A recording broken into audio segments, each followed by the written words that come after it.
I used to watch Superman on TV. It was the first show I had to see. I used to rush home from school to watch it, seeing George Reeves, seeing that kite flying, him on top of buildings. I wanted that. It's funny to turn on the TV in America and you just see white people playing the heroes. People who look like the creators of the show. That affects your self-image when you're black and watching white heroes.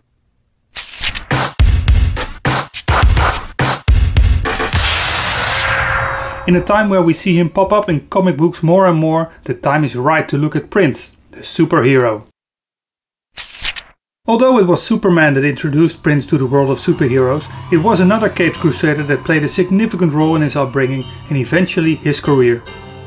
The young Prince enjoyed the classic Batman TV series from the 1960s very much. He has often stated that Neil Hefti's theme song from that TV show was one of the first things he taught himself to play on the piano.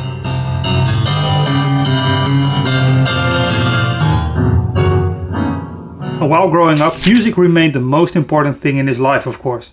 But comic strips were always very near as well. We have a picture of him reading Mad magazine, and he even drew cartoons himself in the 1970s.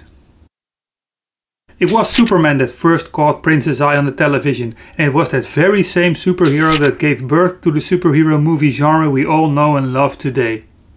The immense success of Richard Donner's classic 1978 Superman movie made the studios look for the next superhero to bring to the big screen.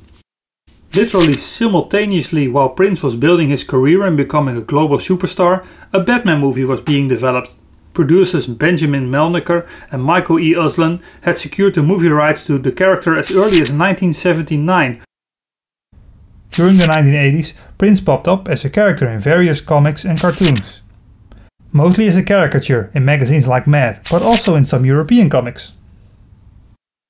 His first brush with the superhero genre came from a blink and you'll miss it appearance in Captain America issue 327 from 1987. Shortly after, the actual production of the Batman movie finally began. Director Tim Burton had used Prince's music as a placeholder in some scenes. In the museum scene, for instance, 1999 was used. Gentlemen, let's broaden our minds. Lawrence? And later in the movie, during the parade scene, Baby I'm a Star was played. Prince agreed to write original material for use in those two specific scenes.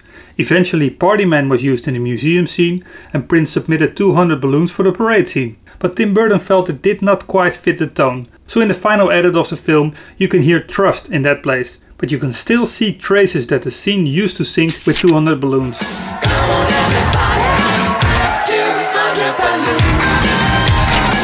I do remember meeting him for the first time in the back cave. You know, he kind of actually fit, you know, when he walked in. It was kind of funny. In January 1989, Prince visited the Batman movie set in London, after which he started working on not just the songs for those two scenes, but on a full soundtrack inspired by the movie.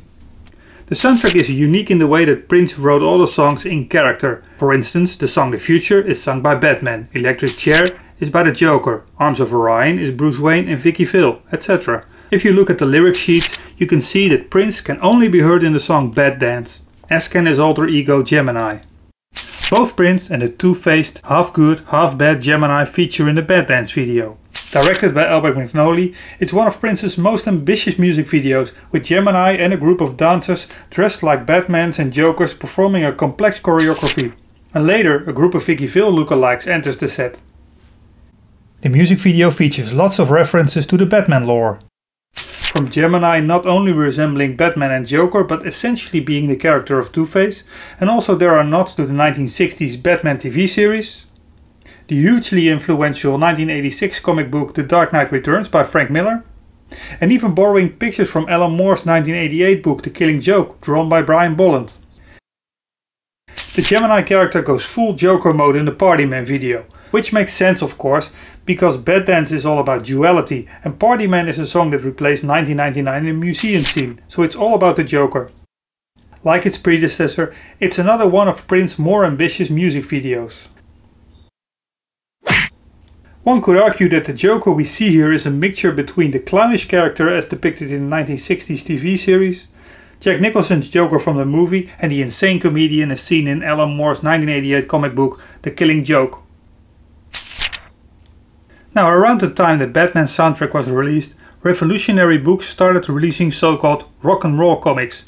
Now in these comic books, artist biographies are condensed into a few pages. In 1990, Prince and George Clinton were the subjects of issue number 21.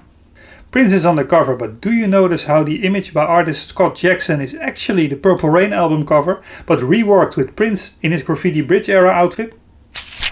The actual comic is drawn by Stuart Immonen and it's not particularly attractive. The panel in which he depicts Camille and Spooky Electric as one gruesome two-faced character is very unsettling. Rock and Roll Comics number 21 was Prince's unofficial debut as a comic book character. But in the meantime, the work on Batman supposedly ignited a spark within Prince to become an actual comic book hero himself. A hero kids like he once was could relate to.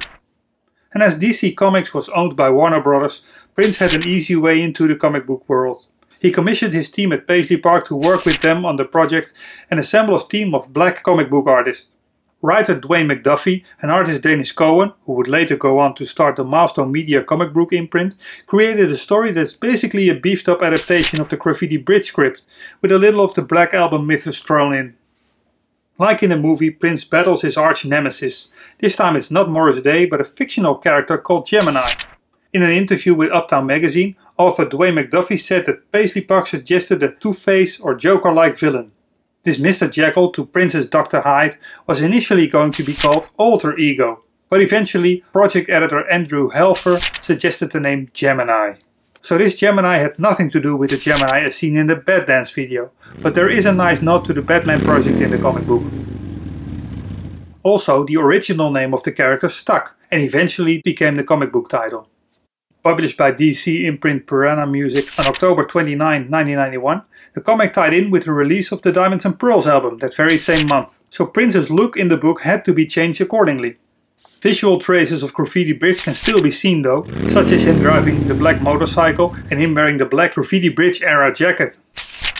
Supposedly Prince himself requested Brian Bolland as the cover artist. And like Cohen before him, Bolland had to adjust Prince's visual style to fit the way Prince looked at the time of publication, making the comic book cover an in-between version. The book was a moderate success, both with Prince fans and comic book fans alike. And at the time of release, Prince was already working on an ambitious multimedia story that he would call a rock soap opera.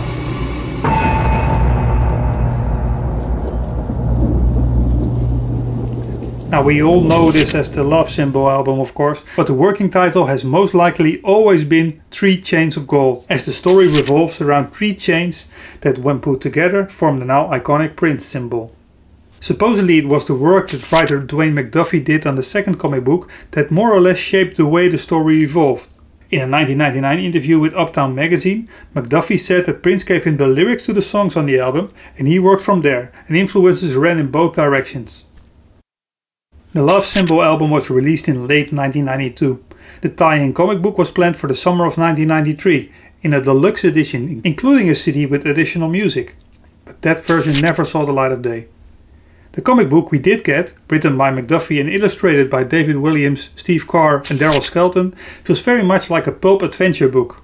To enhance that feel, cover artist Steve Park drew up a sketch of Prince and Maite in a pose that looks very much like the movie poster for Romancing the Stone. But allegedly Prince didn't like it. He wanted more of a James Bond vibe. So eventually that's what Park had to work with. And it makes sense of course, the whole James Bond pose had already been part of this specific era's visual style. The comic book itself is much more light-hearted fun compared to the quite serious Alter Ego. We see him fight baddies, crash land a plane, ride a camel, save the day, and there's even room for another Batman reference. I'm Batman. In this book we truly see the character Prince would have wanted to see himself as a kid. Sadly, this was the last official outing of Prince as a comic book hero, at least the last one that had direct involvement from himself and or Paisley Park. He continued to be an inspiration to comic book creators. Throughout the years many Purple Rain inspired comic book covers were published. And also he inspired many a character, for instance Baron Blood in Marvel's Spider-Gwen universe. Also he inspired various manga characters. And of course there were comic book tributes, both in the form of actual comics about his life or by mentions in comic books such as Iron Man.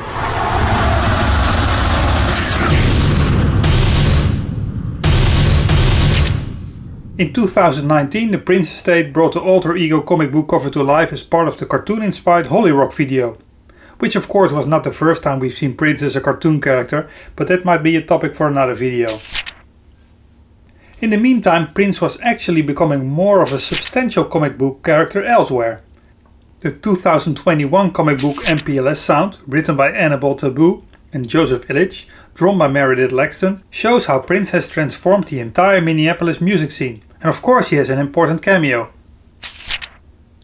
Over at DC, Prince made an appearance in the DC Universe movie Justice League.